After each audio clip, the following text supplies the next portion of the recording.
오늘 우리에게 허락하신 말씀 함께 교독하여서 읽겠습니다.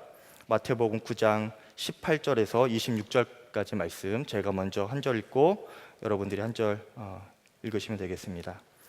예수께서 이 말씀을 하실 때에 한 관리가 와서 절하여 이르되, 내 딸이 방금 죽었사오나 오셔서 그 몸에 손을 얹어 주소서. 그리하면 살아나겠나이다 하니, 예수께서 일어나 따라가심에 제자들도 가더니 12해 동안이나 혈루증으로 앓는 여자가 예수의 뒤로 와서 그 겉옷가를 만지니, 이는 제 마음에 그 겉옷만 만져도 구원을 받겠다 함이라.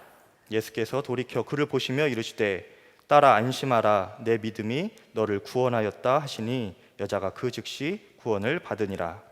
예수께서 그 관리의 집에 가사 피리 부는 자들과 떠드는 무리를 보시고 이르시되, 물러가라, 이 소녀가 죽은 것이 아니라 잔다 하시니, 그들이 비웃더라. 무리를 보낸 후에 예수께서 들어가사 소녀의 손을 잡으심에 일어나는지라. 함께 읽겠습니다. 그 그 소문이 그 온 땅에 퍼지더라. 아멘. 이 자리에 모인 우리 모두가 믿음으로 주님의 권능을 경험하는 이 시간 되기를 주의 이름으로 축원합니다. 오늘 본문을 포함해서 마태복음 8장에서 9장까지는 예수님께서 권세와 능력으로 역사하신 사건들이 계속 이어집니다.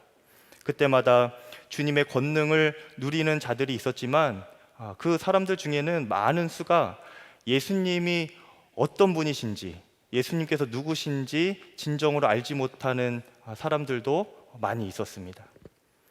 예수님께서 큰 풍랑을 잠잠하게 하시고 배 안에 사람들을 구원하여 주실 때에, 살려 주실 때에 사람들은 그 마지막에 이렇게 고백합니다.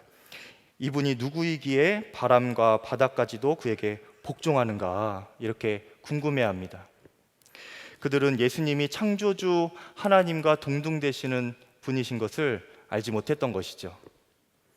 그리고 가다라 지방, 거라사 지방에 군대 귀신 들린 여인을 예수님께서 고쳐주실 때에 그 군대 귀신을 마을에 있는 돼지떼 2,000마리에게 들어가게 하셔서 그 여인을 고쳐주신 적이 있습니다.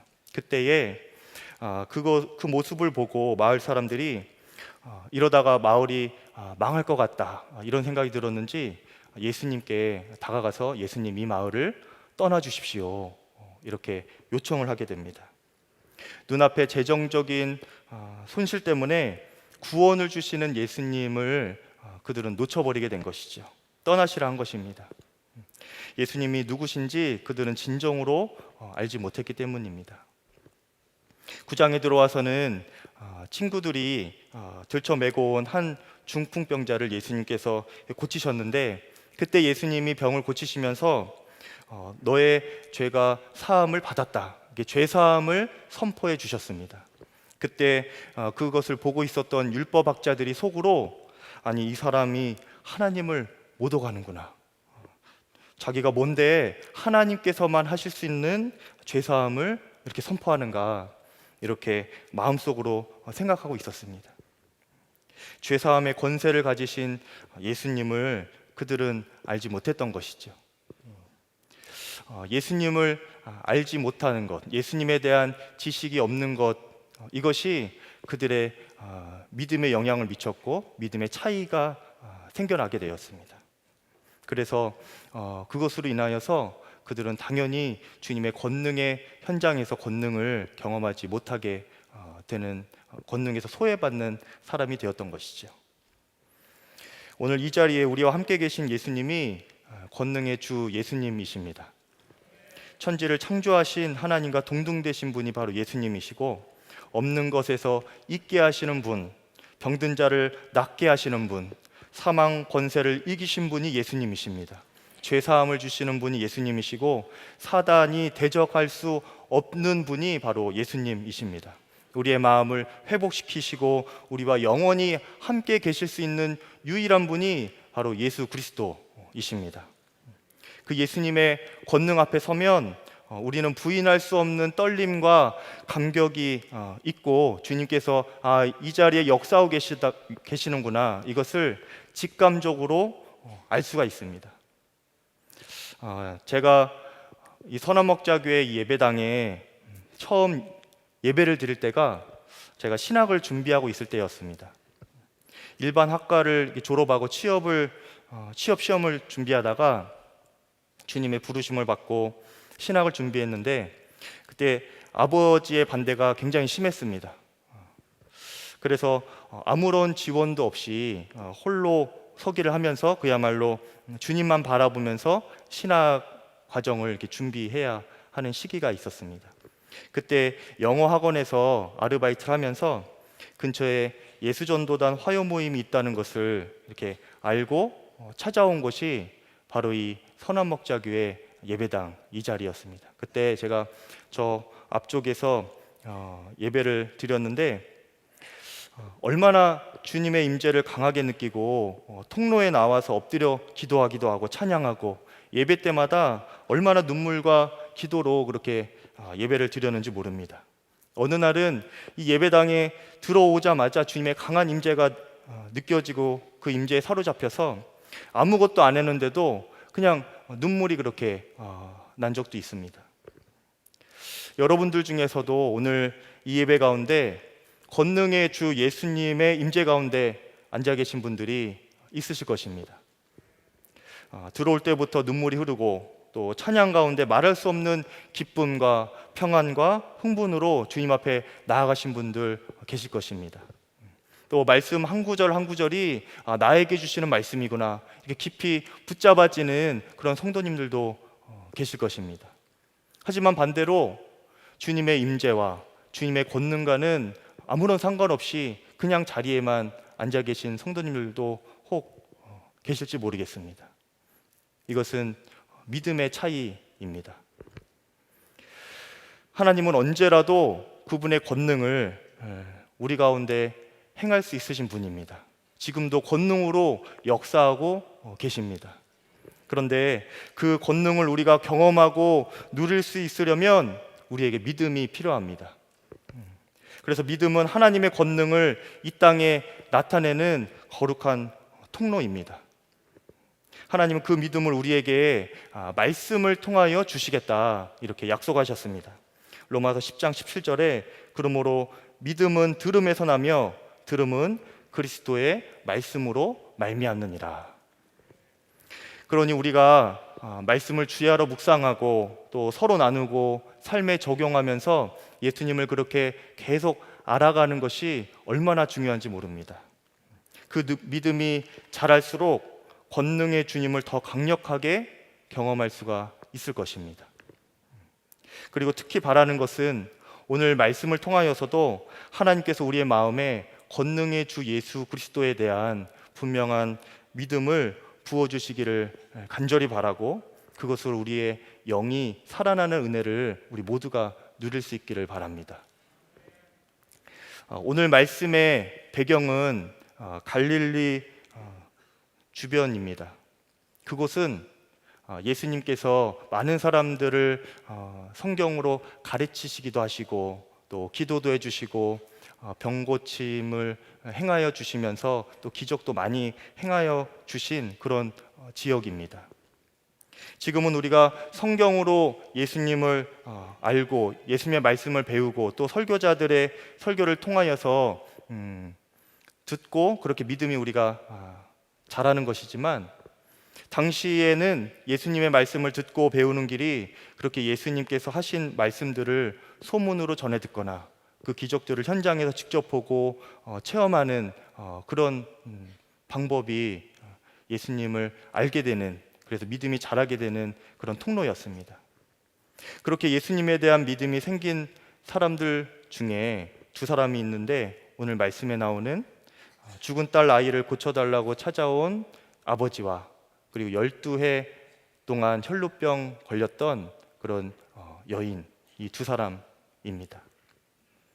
두 사람 모두 간절하고 절박한 심정으로 예수님께 나아올 때에 사실 그들 말고도 주위에 사람들이 많았지만 예수님은 유독 그 두 사람의 믿음에만 반응하셨고 주님의 권능으로 역사해 주셨습니다. 어떤 믿음이었기에 예수님께서 그렇게 반응하셨을까? 오늘 먼저 죽은 딸아이의 아버지가 간구한 내용을 보면 우리가 알 수 있습니다. 18절에 보니까 예수께서 이 말씀을 하실 때에 한 관리가 와서 절하여 이르되 내 딸이 방금 죽었사오나 오셔서 그 몸에 손을 얹어 주소서. 그러면 살아나겠나이다. 죽은 사람이 살아난다는 것은 옛날이나 지금이나 있을 수 없는 일입니다. 사람이 할 수 없는 일이죠. 그런데 지금 죽은 여자아이의 아버지는 너무도 당황스럽게 예수님께 찾아와서 그 불가능한 부탁을 하고 있는 것입니다. 그는 예수님께서 사망보다 죽음보다 더 강하신 분이라고 믿었기 때문입니다. 뿐만 아니라 그 아버지는 마가복음에 보니까 회당장이라고도 나옵니다. 당시 유대교인들 사이에서는 예수님이 신성 모독자로 그렇게 평가받고 있었습니다. 낙인이 찍혀 있었기 때문에 예수와 접촉하는 것은 유대교에서 엄격하게 금하는 죄와도 같은 것이었습니다. 이 회당장은 그 유대교의 권위 아래 있는 사람이기 때문에 예수님과 접촉하고 말하고 어떤 요청을 한다는 것이 엄격하게 금지된 그런 권세 아래 있는 사람이었던 것이죠. 그러니까 말할 것도 없이 회당장이 예수님과 접촉하고 말하는 것은 있을 수 없는 일이었던 것입니다. 그런데 그는 그 어떤 세상의 권세보다도 예수님의 권세가 크다고 믿었습니다. 그래서 그 아버지는 예수님께 달려가서 절하고 경배하고 그렇게 딸아이를 살려달라고 하면서 자신의 집으로 초청을 하고 있는 것이죠. 이것이 그의 믿음이었고 예수님께서 더 이상 묻지도 않고 반응하실 만큼 큰 믿음이었습니다. 그리고 이것이 우리의 믿음 되기를 간절히 바랍니다. 저도 죽은 자식을 살려달라는 간구는 아니지만 없는 자식을 있게 해달라는 간구는 드려봤습니다. 아내와 연애를 할 때 한참 연애를 할 때 한 번은 아내가 저에게 자신은 아이를 못 낳는 여인이라고 이렇게 고백을 했습니다. 한참 연애를 하고 이제 마음이 좋아지고 있는데 아내가 하는 그 고백에 제가 충격이 되었습니다. 그 자리에서는 괜찮다고 했지만 그때부터 제 마음에 이렇게 기도가 되더라고요. 나중에 아내와 그때 여자친구죠. 함께 원인을 이렇게 알아보니까 아내의 뇌에 뇌하수체에 종양이 있어서 그것이 호르몬 분비선을 이렇게 누르고 있었습니다. 일상생활을 하는 데는 큰 지장이 없었지만 임신을 못하게 만드는 그런 상황이었던 거예요. 여자로서는 사형 선고를 받은 것이죠. 아내의 마음을 가만히 보니까 여자로서의 삶을 일찌감치 포기하고 그냥 평생 공부만 하려고 마음먹고 있었습니다. 그동안 그런 고민을 가지고 수십 년을 살아왔다고 생각을 하니까 제 마음이 너무나 안타까웠습니다. 그리고 한편으로는 제 자신의 처지를 보아도 난감한 부분이 있었습니다. 저희 아버지께서 10남매이시거든요.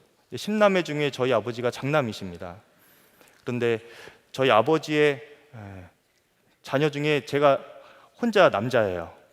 그러니까 누님 두 분이 계시고 저가 혼자인데 그러면 당연히 어릴 때부터 제 마음에 내가 대를 이어야 되는 거구나, 그런 의무감이 아주 자연스럽게 생겼습니다. 그런데 아내가 그렇게 고백을 하니까 마음에 너무나 큰 갈등이 되더라고요. 이 여인을 계속 만나야 합니까? 말아야 됩니까? 이런 기도가 마음에 이렇게 나오는 것입니다. 자매분들은 저를 좀 안 좋게 보실 수도 있는데요. 형제님들은 다 이해가 되시죠? 네, 이해가 되십니다. 형제님들은. 그렇게 기도가 되는 거예요, 제가 마음에. 그런데 그 당시에 주님께서 저에게 큐티 할 때마다 주시는 말씀들, 또 특별히 이제 신학교에 들어가서 신학교 수업 시간에 구약 성경 창세기를 배우는데 그때 창세기 배우는 그 기간의 본문이 사라 이야기인 거예요. 그 이야기를 계속 묵상하게 하시는 겁니다.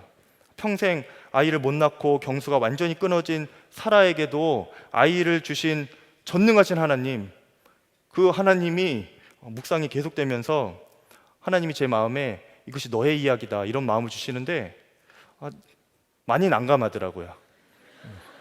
근데 어느 순간부터 주님께서 생명의 주관자가 누구냐 이렇게 마음에 물으시는 것 같았습니다. 주님은 없는 것에서도 있게 하시는 분이시고 생명을 주관하시는 분이신데 제가 주님을 제안하고 있었던 것이 깨달아지면서 믿음으로 구하면 주실 것이다, 이것이 믿어지기 시작했습니다. 중간에 조금 우여곡절이 있었지만 결국 결혼까지 하게 됐습니다. 그러니까 설교를 하게 됐겠죠. 결혼 후에도 제가 이 교회 전도사로 사역을 했었는데 그때 많은 목사님들과 사모님들이 저희 가정을 위하여서 아이를 잉태하도록 그렇게 많이 기도해 주셨습니다. 그런데 그렇게 결혼하고 첫 해가 지나고 둘째 해가 지나도 역시나 아이가 안 생겼습니다. 그리고서 곡성으로 시골 목회를 갔는데 그곳에서 이제 기도하는 중에 주님께서 마음에 주신 마음이 있어서 제가 아내와 상의하고 광주 쪽에 있는 클리닉 전문 병원으로 갔습니다. 가서 여러 번 시도 끝에 아들을 얻게 되었어요. 조금 허무하시죠, 여러분? 보통 간증이 이렇게 병원 안 가고 끝까지 기도해서 아이를 얻었다고 해야 이게 간증의 공식이 성립되는 거 아닙니까? 저도 많이 망설여지긴 했는데 인생이 이렇게 공식대로 되는 건 아니잖아요, 여러분. 이런 것도 있습니다. 병원에 간다고 하니까 이거 반칙 같기도 하고 믿음이 작아 보이기도 하고 그럴 것 같은데 여러분, 근데 주님께 기도하면서 주님께서 마음 주시면 병원 가셔도 됩니다, 여러분. 제가 해보니까 의사가 생명을 주는 게 아니더라고요. 의술을 통할지라도 결국 생명의 주관자는 하나님이십니다. 하나님이 허락하시지 않으시면 이 생명이 잉태될 수가 없습니다. 제가 그 해에 아들을 낳고 그리고 조금 있다가 둘째도 한번 낳아야겠다 생각이 좀 들어서 그 병원에 또 찾아갔습니다, 아내랑 같이. 근데 담당 의사 선생님이 안 계시더라고요. 굉장하신 분인가 봐요. 어딜로 다른 데 이렇게 스카웃돼 가셔서 그 옆방에 있는 의사 선생님께 찾아갔습니다. 그래서 저희 첫 아이 이 병원에서 요런 사정으로 가지게 되었는데 둘째를 또 이렇게 얻으려고 한다 이렇게 설명을 드리니까 그 의사 선생님은 자신은 못 해주겠다고 하더라고요. 왜냐하면 아내의 머리에 뇌하수체에 있는 종양이 사라진 것을 서울에 있는 대학병원에서 이렇게 확진 서류를 이렇게 받아오라는 거예요. 그래야 해주시겠다는 겁니다. 생각해 보니까 의사 선생님에게도 위험 부담이 있을 수 있겠다 생각이 들더라고요.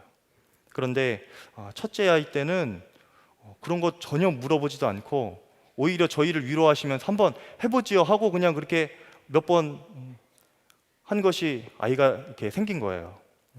너무나 적극적으로 해주셨던 것을 저희가 보니까 아내와 저의 마음에 이 일은 하나님께서 예비하시고 이루신 일이구나. 생명의 주권이 주님께 있구나. 하나님께서 생명을 인도하지 않으시면 가질 수 없는 것이구나. 이런 믿음의 고백이 저희 안에 있었습니다. 오늘 죽은 딸 아이의 아버지는 이보다 더 강한 믿음으로 주님께 나아가지 않았을까 생각이 됩니다. 딸 아이가 이미 생명이 끝났고 나의 능력으로는 도무지 손을 쓸 수가 없는 상황이지만 그럼에도 불구하고 생명의 주권이 오직 예수님께 있다는 것을 그가 믿고 있었기 때문에 그 권능을 의지하면서 예수님께 딸아이를 살려달라고 간청할 수 있었던 것이죠. 오늘 그 죽은 딸 아버지의 심정과 같이 이 자리에 찾아오신 성도님들 계시면 주의 권능이 여러분의 믿음을 통하여 그 삶에 임하게 되기를 간절히 바랍니다. 이미 죽은 딸 아이의 아버지의 마음처럼 여기가 마지막이다 생각되는 상황이신가요? 죽음보다 강하신 예수님께 나아가 믿음의 기도를 올려 드릴 수 있기를 바랍니다. 나는 다 끝났다고 생각할지라도 주님은 아직 끝나지 않으셨습니다. 나는 더 이상 손쓸 수 없다 여겨질지라도 주님은 제한을 받지 않으시는 분이십니다. 여러분, 우리가 믿는 예수님은 사망 권세를 이기시고 부활하신 예수님이십니다. 제 뒤편에 보이는 저 십자가가 그 증거입니다. 여러분, 십자가에 예수님이 달려 계시나요? 안 계시죠. 부활하셨기 때문에 십자가에 안 계신 것입니다. 부활하신 예수님이 우리와 함께 계심을 여러분 저 십자가를 보실 때마다 기억하시고 그 십자가를 붙들고 오늘도 기도하실 수 있기를 바랍니다. 죽음도 이기신 생명의 주 예수님을 믿음으로 우리가 십자가 앞에 나아갈 때에 주께서 우리의 모든 문제를 해결할 힘과 지혜와 길을 가르쳐 주시고 부어 주실 것입니다. 혈루병 걸린 여인이 고침받을 때도 예수님은 그 믿음에 반응하셨습니다. 오늘 본문에는 간단하게 나오지만 마가복음 5장에 보면 이 상황이 자세하게 기록되어 있습니다. 예수님께서 길을 가실 때에 주변에 사람들이 무리지어서 예수님을 쫓아왔습니다. 예수님을 에워싸고 밀기도 하면서 그렇게 따라왔지요. 서로 예수님 한번 가까이서 보고 또 만져보기도 하려고 그렇게 몰려서 따라온 것입니다. 그런데 그 상황 속에서 혈루병 걸린 여인이 12해 동안 혈루병 걸렸던 그 여인이 그 사람들 틈을 비집고 들어가서 예수님의 옷자락을 만진 거예요. 그때의 심정이 21절에 나옵니다.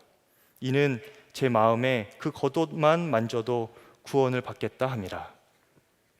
한 여인이 12해 동안 혈루병으로 고생했다는 말은 모든 사람들로부터 버림을 받는 삶이었다는 말입니다. 부정한 여인이라고 손가락질을 받고 사람들이 자신에게 병을 옮길까 봐 상종도 하지 않고 이미 가족들도 다 포기해버린 그래서 이 여인을 다 떠나버린 그런 상태입니다. 문둥병자들처럼 마을에서 쫓겨나지는 않았지만 그 마을 안에서 사람들의 눈치만 보면서 집 밖으로 나오지 못하는, 사회적으로는 이미 죽은 여인이죠. 철저하게 사람들과 관계를 끊고 스스로 창살 없는 감옥에 갇혀서 외로이 살고 있는 그런 여인이었던 것입니다. 그런데 그 여인이 사람들 무리에 들어가서 한 겹 한 겹 그 틈을 비집고 들어가는 것은 보통 용기가 아닙니다. 사람들이 부정하다고 병을 옮긴다고 돌을 던지면서 맞아 죽을 수도 있는 상황이기 때문에 그 여인으로서는 목숨을 내건 용기를 내야 하는 그런 상황이었습니다. 그 상황에서 사람들을 비집고 예수님의 옷자락 끝이라도 만진다는 것은 제정신으로 할 수 있는 일이 아니었던 것이죠. 제가 고등학교 3학년 때 예수님을 처음 인격적으로 만나고 그 이후로 저희 아버지께서 저를 옆에서 보시면서 저에게 가장 많이 해주신 말씀이 미쳤다는 말입니다. 미친놈이라고 그러더라고요. 제가 고3 이후에 재수를 했는데 재수할 때도 교회 봉사를 놓지 않고 또 아버지 몰래 새벽기도 다니고 취업도 계속 떨어지고 안 되는 상황, 그런 주제에 교회 청년회장까지 맡아서 제가 이렇게 하고 했거든요. 그리고 기도원도 몰래 다니고 금요일마다 다니고 하는 모습들이 아버지 보기에는 많이 과해 보이셨나 봅니다. 그런데 제가 그렇게 할 수밖에 없었던 이유가 있습니다. 저는 제가 태어나기 전에 아버지께서 사업이 망하셨어요. 그래서 항상 빚에 쫓겨 사시느라 가난하게 살았습니다. 착하게 자라기는 했지만 밝게 자라지는 못했습니다. 순종적인 아이였지만 순종이라기보다는 주눅이 들어서 시키는 대로 하는 그런 아이였던 것이죠. 가난이 저의 정체성이 되었고 초등학교에 들어가서도 저는 제 스스로를 다른 친구들과 이렇게 관계 가운데서 스스로 보이지 않는 차별을 제가 두었습니다. 나는 가난한 아이니까 저 친구들과 놀 수 없고 똑같이 살아서는 안 된다. 그런 마음이 제 안에 있었던 것 같아요. 제가 어릴 때부터 어머님이 옷을 입혀주시는 것이 여자아이 옷을 입혀주셨어요. 치마만 빼고 누님들이 입던 옷, 여자 아이들 옷, 그런 것을 이제 입으면서 자랐죠. 기분이 어땠을까요? 싫었겠죠. 근데 조금 이제 크니까 어머님이 이제 남자아이 옷을 입혀주시는데 그런데 그 옷이 어떤 옷이었냐면 어머니가 이제 주변에 아파트에서 청소를 하시면서 아파트에 보면은 헌옷이 있지 않습니까? 그 옷을 이제 남자아이 옷 가져와서 저에게 입히신 거예요. 그때 제가 마음이 어땠겠습니까? 좋지요, 그거는. 여자아이 옷 평생 입다가 남자아이 옷 입으니까 너무나 좋지 않습니까? 그런데 그 옷을 입고 학교에 가면은 간혹 친구들이 자기가 입던 옷 제가 입으니까 막 놀리는 거예요. 그래서 저는 또 마음에 좀 상처를 받고, 그러다가 어머니가 언제 하루는 노란색 체크무늬 남방을 시장에서 이렇게 사오셨어요. 비닐을 뜯지도 않고 새 거인지 금방 알죠? 그래서 펼치니까 그 새 거인 그 주름 있지 않습니까? 네, 아시죠? 다림질 하기 전에 그 새 거 주름, 그게 있는 겁니다. 그래서 제가 이렇게 단추를 풀고 입어보고 이제 거울을 보는데 너무나 기분이 좋겠죠. 그때는 그렇게 딱 입어보고 제가 그 옷을 이렇게 좀 벗었습니다. 그리고 제 마음에 이런 생각이 드는 거예요. 내가 이것을 내일 입고 학교에 가면 아이들이 놀리겠지? 너 같은 가난뱅이가 이런 새 옷을 입는 게 말이 되냐? 이렇게 놀릴 것 같은 거예요. 그래서 제가 그 옷을 벗어가지고 장롱에 넣어놓고 입지를 못했습니다. 평생 입지를 못했어요. 슬프죠, 여러분? 그 옷을 입고 집 밖에 나가지 못했습니다. 그렇게 초등학교를 지나서 중학교를 들어갔는데 소문난 깡패 학교로 들어간 거예요. 그 학교 학생들이 너무나 거칠입니다. 그런 주변에서 이렇게 온 학생들이라 문을 하도 때려 부셔가지고, 원래는 학교가 나무문이어야 되지 않습니까? 그 학교는 철문이에요. 하도 부시니까 그냥 학교에서 철문으로 아예 만들어 버린 거예요. 근데 이제 또 철문으로 만드니까 부작용이 또 그 철문에 이렇게 손이 껴가지고 막 손가락도 잘리고 막 이런 분위기의 그런 학교를 다니게 됐습니다. 그냥 복도에 지나가면은 눈만 마주치면 그냥 맞는 거예요. 그러니까 그 소문이 막 들리니까 저는 중학교 1학년 이제 올라가자마자 정말 급해서 화장실 갈 때 빼놓고는, 정말 하루에 한 번 정도 화장실 갈 때 빼고는 교실 문 밖을 나가지를 못했습니다. 교실에 갇혀가지고 예습 복습하고 그렇게 공부했죠. 그러니까 성적은 좀 오르더라고요. 그렇게 중학교 1학년을 보내고 2학년을 올라가는데 제 인생에 큰 사건이 일어났습니다.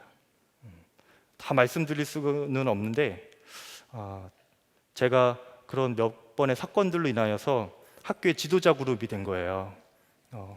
공부로 말고 이렇게 싸움하는 걸로 지도자 그룹이 된 겁니다. 보시기에 제가 싸움을 잘하게 생기진 않았죠. 네, 저는 싸움을 잘 못합니다. 싸움 한 번 안 하고 그렇게 들어갔는데, 예를 들면 이런 거예요.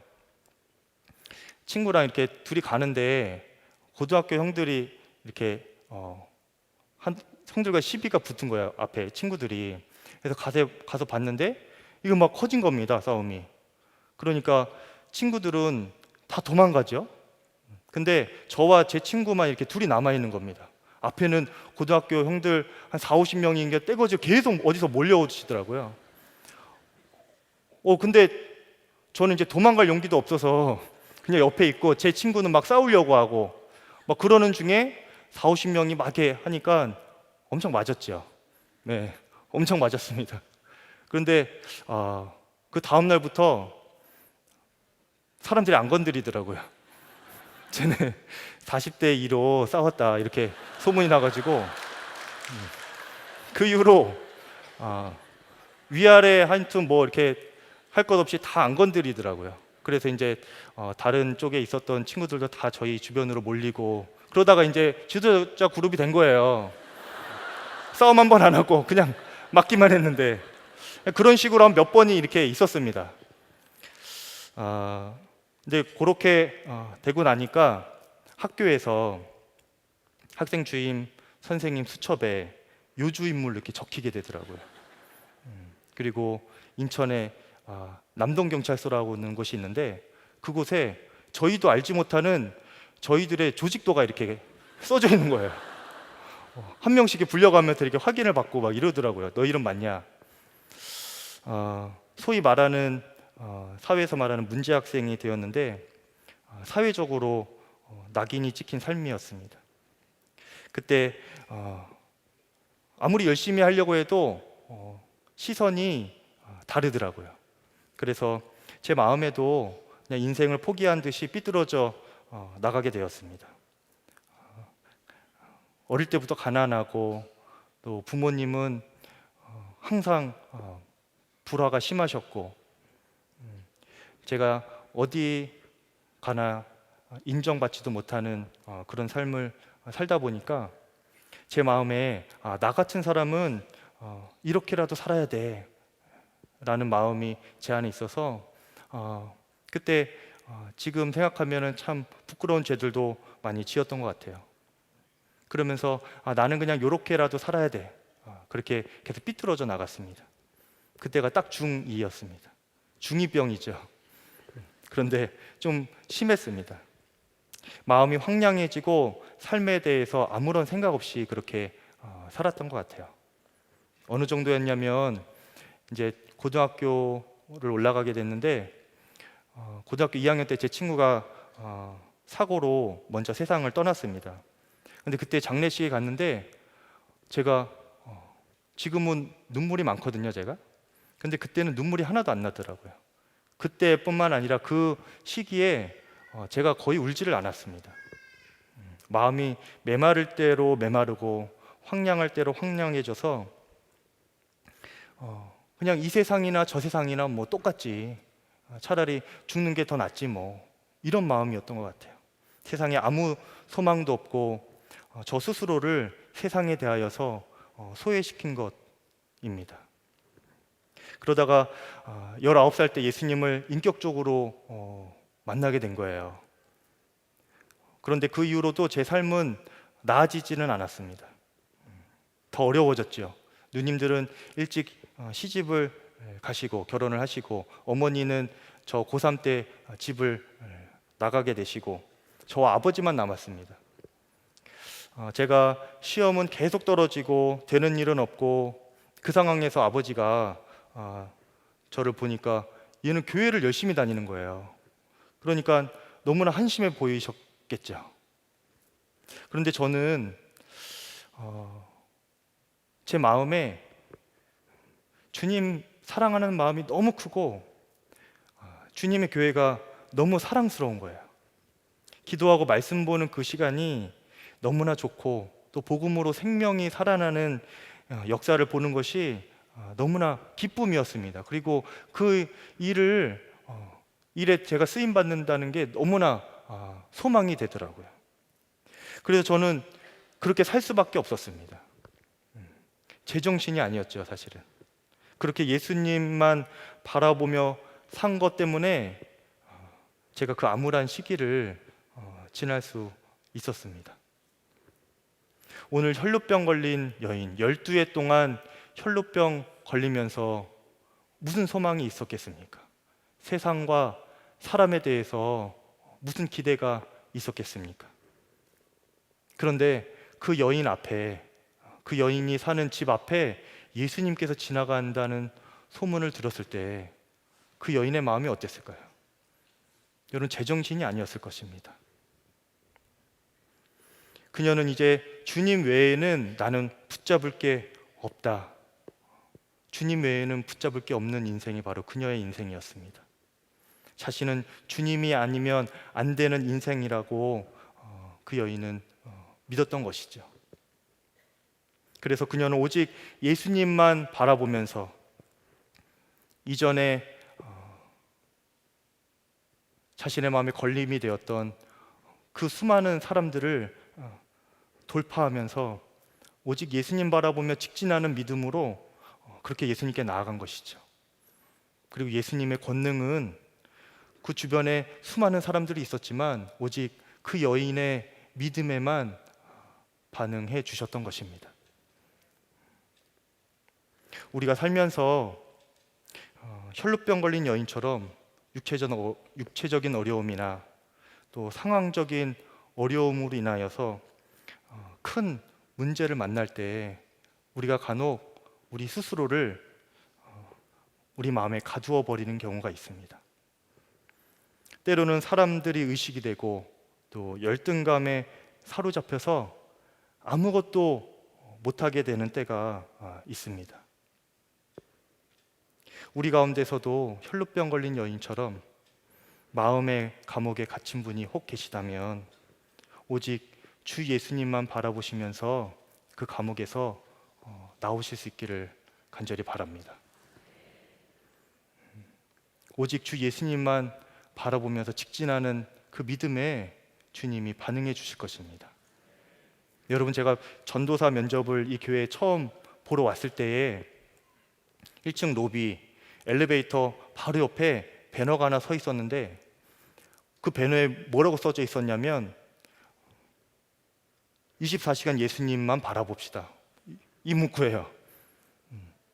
누군가는 그 문구를 보면서 이게 말이 되나? 너무 지나친 것 아닌가? 이렇게 말할 수도 있지만 저에게는 그것이 너무나 당연한 문구였습니다. 예수님 말고 무엇을 바라보아야 만족이 되겠습니까, 여러분? 너무 지나친 것 아닌가? 이렇게 말씀하시는 분들은 예수님 없이도 아직 살만하신 분들인 것 같아요. 여러분, 우리는 예수님 아니면 안 되는 인생입니다. 사역을 하다 보니까 담임 목사님께서 중간에 동행일기를 또 쓰자고 하시더라고요. 근데 저는 그렇게 말씀하신 이후로 지금까지 계속 쓰고 있습니다. 동행일기를 통하여서 조금이라도 더 주님 바라볼 수 있다면 마땅히 써야 한다고 생각했기 때문에 그래요. 매일 쓰는 게 힘들죠, 여러분. 여기 사역하는 거 있기 때문에 쓰는 건 아닙니다. 그렇게라도 쓰면 예수님과 동행할 수 있다고 하니까 쓰는 거예요. 그리고 쓰다 보니까 예수님이 계속 의식이 되는 겁니다. 얼마나 좋은 겁니까? 담임 목사님 안 계셔서 동행일기 말 안 할 줄 알았는데 제가 오늘 말씀을 드려서 표정이 좀 안 좋으신 것 같아요. 근데 여러분, 담임 목사님 안 계실수록 더 해야 됩니다. 예수님만 바라보자 하는 것은 진리의 말씀이고 동행일기 쓰는 것은 그 진리를 살아내는 가장 좋은 도구이기 때문에 그래요. 여러분, 우리가 삶에 여러 모양이 있지만 어떤 상황에서도 오직 주 예수님만 바라보며 주님께 나아간다면 주님께서는 그 여러분의 믿음에 분명히 반응하실 것입니다. 주님의 권능을 여러분이 경험하실 수 있는 믿음 되시기를 바라요. 죽은 딸 아이의 아버지 이야기, 또 혈루병 12해 동안 걸렸던 여인의 이야기, 공통적으로 예수님의 권능이 드러나고 있죠. 그런데 예수님은 그들의 믿음에만 반응하셨다는 것을 우리가 꼭 기억해야 됩니다. 그리고 중요한 것은 그렇게 주님의 권능을 믿음으로 경험한 사람들이 결국에는 주님을 알리는 온전한 통로가 되었다는 것입니다. 26절 말씀에 그 소문이 온 땅에 퍼지더라 이렇게 증거되고 있습니다. 죽은 딸 아이의 아버지와 혈루병 걸린 여인의 믿음을 통하여서 예수님이 누구신지 주변에 자연스럽게 전해지게 된 것이죠. 그래서 믿음으로 주님의 권능을 경험한 사람은 자연스럽게 권능의 통로로 살게 되는 사명을 받게 됩니다. 여러분, 주님의 권능 중에서 가장 큰 권능이 무엇입니까? 우리를 구원하신 십자가의 능력이죠. 여기 모인 저와 여러분 모두가 믿음으로 이 크고 위대한 구원의 권능을 이미 다 경험한 사람들입니다. 아니신가요, 여러분? 아멘이시죠? 주 예수님 십자가의 권능으로 우리가 그것을 믿음으로 우리가 구원을 얻었습니다. 그렇기 때문에 십자가로 구원을 받은 성도라면 누구나 예수님의 권능의 통로로 살아가는 사명을 다 받은 거예요. 여러분이 다 권능의 통로입니다. 저는 모태 신앙이 아니라 어릴 때 신앙을 친구에게 배웠습니다. 친구를 보면서 배웠는데 그 친구가 누가 이렇게 기도 제목을 물어보면 항상 큰 그릇 되는 것이라고 그렇게 기도 제목을 내더라고요. 나중에 알고 보니까 그 친구 꿈이 목사가 되는 거예요. 그래서 자기가 큰 그릇 되어서 주님의 큰 권능과 은혜를 다 이렇게 그 그릇 안에 담아서 능력 있게 쓰임 받으려고 큰 그릇 되게 해달라고 그렇게 기도 제목을 내었더라고요. 부모님께 또 부흥 강사님께 배운 것이죠. 근데 저는 그것을 모르고 친구가 그렇게 하니까 저도 그냥 큰 그릇 되게 해주십시오 그렇게 기도 제목을 항상 냈었습니다. 그런데 제가 시간이 지나고 신앙생활을 이렇게 하다 보니까 그 기도 제목이 뭔가 이상한 거예요. 가만히 생각해 보니까 일단 하나님께서 부어주시는 은혜와 사랑이 너무나 엄청난 것이라는 것을 제가 갈수록 깨닫게 되었습니다. 찬송가 304장에 그 크신 하나님의 사랑, 하늘을 두리온 말이 삼고 바다를 먹물 삼아도 그 크신 하나님의 사랑을 다 기록할 수 없다고 하지 않습니까? 하나님은 이렇게 한량 없으신 분인데 주님의 권능과 능력과 은혜도 마찬가지입니다. 무한하고 한량이 없는 것이지요. 그러면 얼마나 큰 그릇 준비해야 그것을 다 담을 수가 있습니까?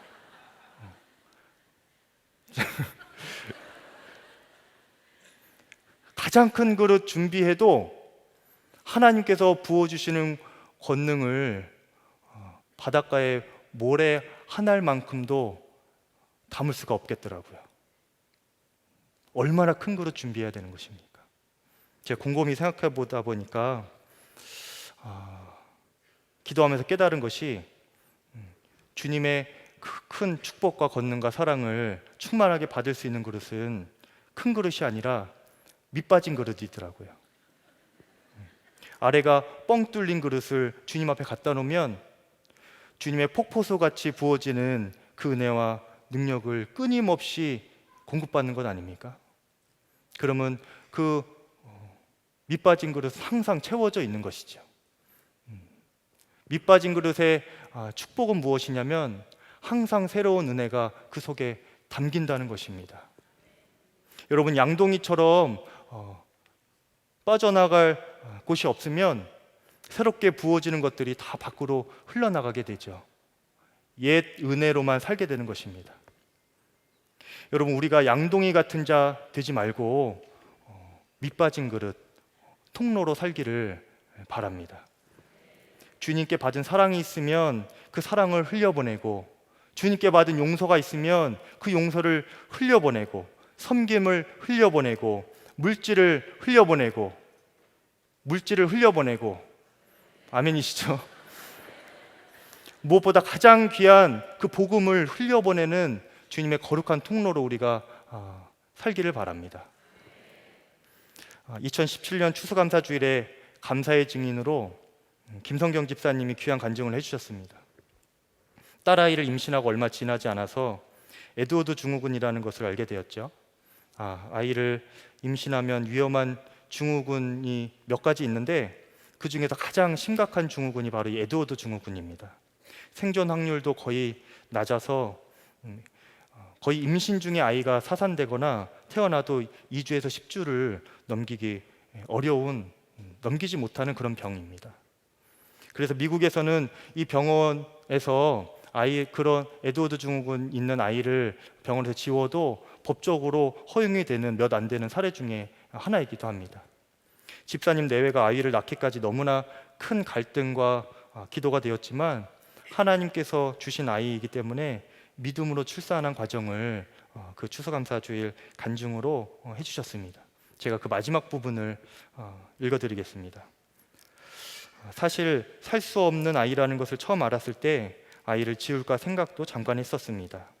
그런데 생명의 주관자가 하나님이심을 너무나도 분명히 알고 있었고, 이때 십자가를 지신 예수님과 그의 아들을 이 땅에 보내신 하나님 아버지의 마음을 깊이 묵상하게 하셨습니다. 이미 모든 것을 알고 계셨던 하나님께서 그럼에도 불구하고 당신의 아들 예수 그리스도를 이 땅에 보내셨고, 예수님은 당신이 가셔야 하는 길이 어떤 길인지 아시면서도 그 상황을 피하지 않고 십자가를 지셨음을 계속 묵상하게 하셨습니다. 초보이지만 부모가 되어보니 날 향한 하나님 아버지의 사랑이 어떠한 사랑인지, 그리고 영원히 죽을 수밖에 없는 내 영혼을 말로 다 표현할 수 없을 정도로 사랑하셔서 십자가를 지시고 생명을 내어주신 예수님의 그 마음을 이제야 조금 알 수 있었습니다.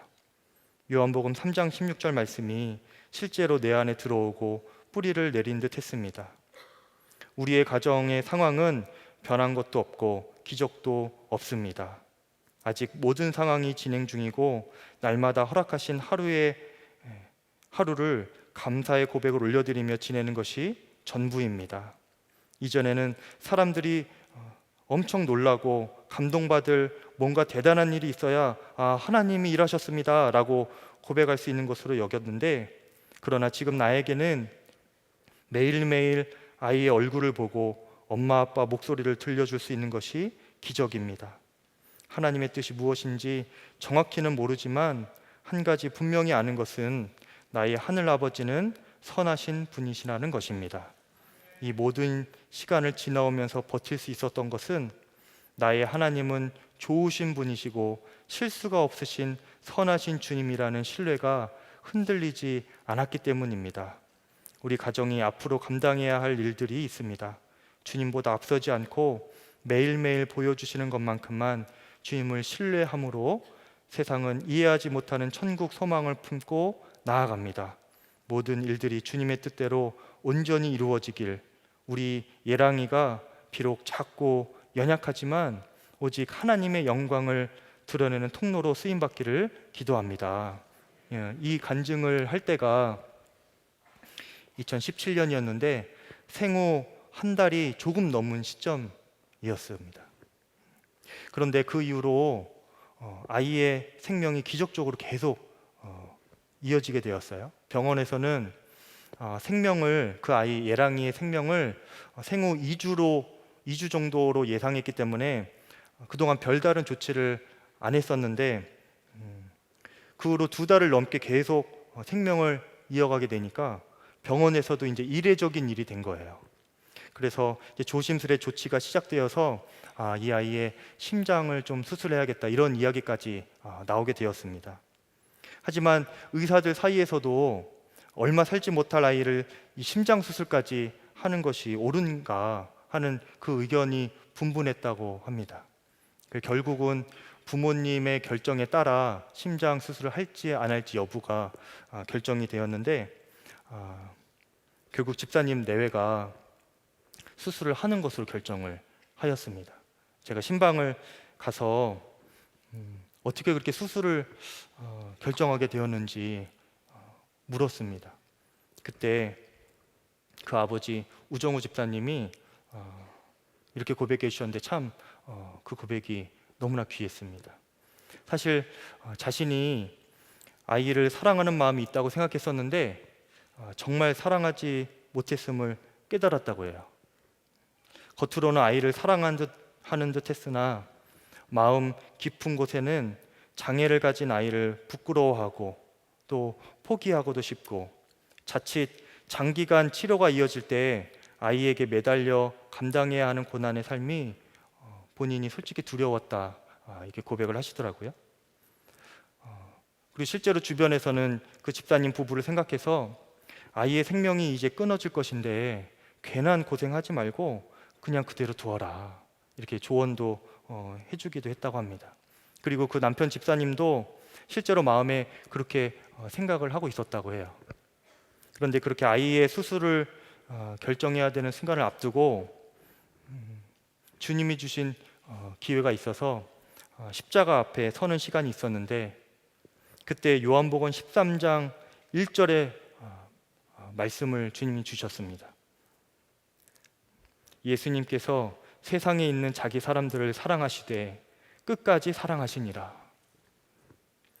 이 말씀을 듣고 그 우정호 집사님이 통곡하고 회개했다고 합니다. 그리고 이 아이를 이후로는 끝까지 사랑하기로 주님 앞에 결심하고 철저하게 모든 것을 주님께 맡기며 최대한 아이를 치료할 수 있는 데까지 치료하는 쪽으로 결정을 하셨다고 해요. 그래서 심장 수술도 결정을 한 것이죠. 그러고 나니까 아이가 사랑스러워 보이고 앞으로의 일들을 감당할 용기도 생겼다고 합니다. 저는 오늘 이 말씀을 준비할 때에 이분들이 주님의 권능의 통로라는 생각이 들었습니다. 예수님이 누구신 줄 알고 그분의 말씀을 듣고서 순종하되 죽음을 통과한 순종을 드리는 주님의 성도, 자신이 받은 십자가의 생명과 사랑의 권능을 그 작은 생명에게 흘려보낼 수 있는 믿음의 성도가 바로 예수님의 권능의 통로입니다. 또 예랑이는 작년에 집에서 첫돌 감사 예배를 드리게 되었고, 원래 외출이 어려운 아이인데 지난주에는 저희 교회 예배당에 와서 첫 주일 예배를 드리게 되었습니다. 제가 예랑이를 보면서 그렇게 숨쉬며 살아있는 것 자체가, 그 존재 자체가 하나님의 영광과 권능을 드러내는 존귀한 삶이라는 것이 마음에 깨달아졌습니다. 여러분, 이 연약하고 어린 아이도 그 존재만으로도 예수님의 권능의 통로가 되며 살아가고 있는데, 그렇다면 우리는 이제 어떻게 살아야 됩니까, 여러분? 여러분, 이 시대에 주님의 권능이 약해진 것이 아닙니다. 예수님은 우리 삶 가운데 여전히 권능의 주님으로 역사하고 계십니다. 우리가 예수님이 진정으로 어떤 분이신지 모르고 오직 예수님만 바라보지 못하고 다른 것에도 기웃거리고, 예수님께서 말씀을 주셔도 순종하지 못하고 받은 은혜를 4배 부르는 곳에만 머물고 흘려보내지 않고 있으니까 주님의 권능이 우리를 통해 흐르지 못하는 것입니다. 우리 모두가 주님의 권능의 통로로 살아가기를 간절히 바랍니다. 그래서 사람들이 우리의 믿음을 보고 예수님의 누구신지, 예수님의 권능이 어떠한지를 깨달아 알 수 있기를 주의 이름으로 축원합니다. 이 시간 우리 오직 예수님만 바라보면서 찬양하시고 함께 합심하여 기도하겠습니다.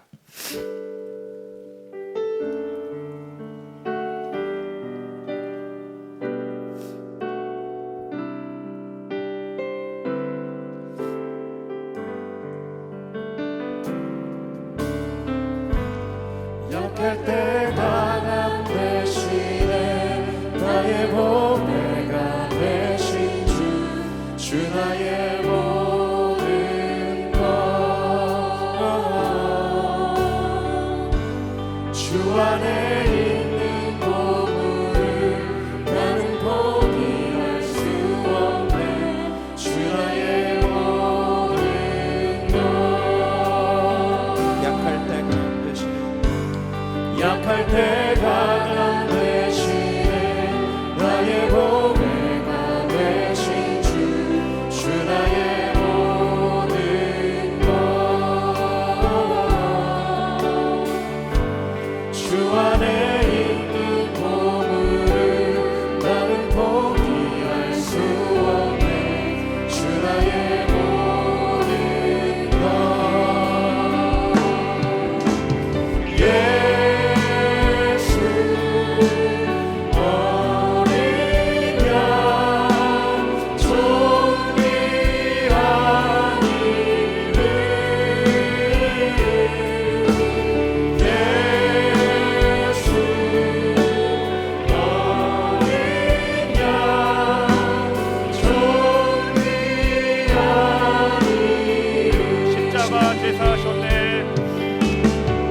시간 우리 세 번에 나눠서 함께 기도하겠습니다. 지금 먼저 기도할 때에 하나님, 죽음과 같은 말할 수 없는 상황이기 때문에 주님께로 나왔습니다. 죽음의 권세보다, 세상 그 어떤 권세보다 크신 주 예수님께 기도합니다. 부활의 역사가 일어나게 하여 주시옵소서. 이미 끝난 것 같은 문제가 능히 해결되게 하여 주시고, 무너진 육신, 치료할 수 없는 병, 끊어진 관계들이 다시 회복되고 살아나게 하여 주시옵소서. 권능의 주 예수님 부르며 통성으로 기도하겠습니다. 주여, 할렐루야. 하나님 아버지, 주님, 죽음 앞에 선 자, 하나님, 죽을 것 같은 마음으로 주님 앞에 나온 자들, 하나님 아버지, 믿음으로 주님 앞에 나올 때에 권능의 능력으로 주님 역사하여 주시옵소서. 부활의 역사, 생명의 역사가 하나님 아버지 우리 심령 가운데 일어나게 하여 주시옵소서. 아버지, 이미 끝난 것 같은 문제가 아버지 해결되게 하여 주시옵소서. 내 능력으로는 도무지 해결할 수 없는 내 손을 떠난 것 같은 문제 가운데 주님 친히 역사하여 주시옵소서. 우리에게 그 믿음을 주시옵소서. 무너진 육신으로 치료할 수 없는 병 앞에서 하나님 아버지 낙심하고 좌절한 아버지 성도들, 하나님 아버지 주님께서 치료하여 주시옵소서. 끊어진 관계들 다시 회복되게 하여 주시옵소서. 살아나게 하여 주시옵소서. 주여, 주님께서 이미 사망 권세, 모든 어둠의 권세를 이기신 주님이신 것을 분명히 믿습니다. 주여 역사하여 주시옵소서. 주여, 주여 역사하여 주시옵소서. 아버지여, 주님 감사합니다. 하나님 아버지께서 아버지 우리를 모든 아버지여 주님 어둠의 사슬에서 끊어주시고 하나님 아버지 감당할 수 있는 능력을 허락하여 주신 것을 믿습니다. 주님 아버지, 주님께서 우리의 심령을 더 일으켜 주시옵소서. 아버지여, 이미 사망에서 생명으로 옮긴 자라는 것을 믿게 하여 주시옵소서. 두 번째로 기도할 때 주님, 우리가 마음의 감옥에서 벗어나게 하여 주시옵소서. 오직 주 예수님만 바라보며 모든 환경을 뚫고 돌파하는 믿음을 주시옵소서. 사람들 의식하는 마음, 열등감에서 벗어나게 하여 주시고 육신의 고통 때문에 무너진 마음이 다시 살아나게 하여 주시옵소서. 마음의 감옥에서 벗어나게 해주시기를 주의 이름 부르 기도하겠습니다. 주여, 할렐루야. 하나님 아버지, 주님 아버지, 우리의 마음을 사로잡고 있는 모든 어둠의 권세가 다 떠나가게 하여 주시옵소서.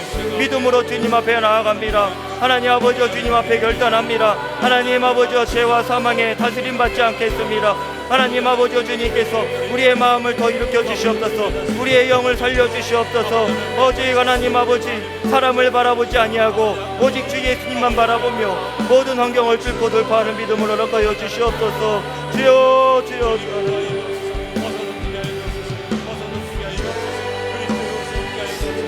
쓰러진 우리의 심령을 일으켜 주시옵소서. 쓰러진 우리의 마음을 일으켜 주시옵소서.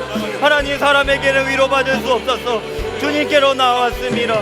하나님 아버지, 우리의 마음에 우리 스스로가 가둬두어서 하나님 아버지, 주님 그 누구도 빼내줄 수 없는데 하나님 주 예수님께서 우리 앞을 지나가실 때에 아버지 주님의 옷자락으로 만질 수 있는 믿음을 더하여 주시옵소서. 그 믿음으로 우리가 마음의 감옥에서 나오게 하여 주시옵소서. 열등감에서 나오게 하여 주시옵소서. 우울감에서 나오게 하여 주시옵소서. 하나님 아버지여, 우리 심령의 깊은 낙심에서 아버지여 나오게 하여 주시옵소서. 하나님 아버지여, 죄에서 나오게 하여 주시옵소서. 세상을 사랑하고 하나님 사람을 미워하는 마음에서 아버지여 벗어나게 하여 주시옵소서.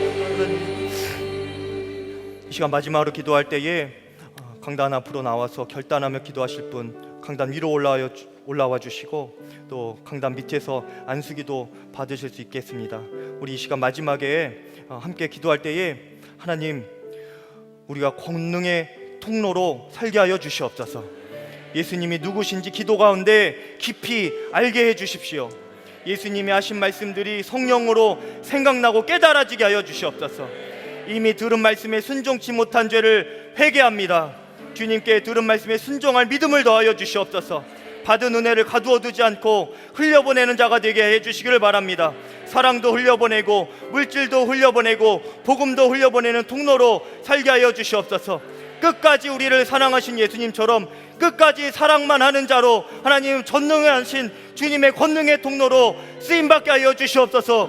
주의 이름 3번 부르고 기도하겠습니다. 주여, 주여, 주여.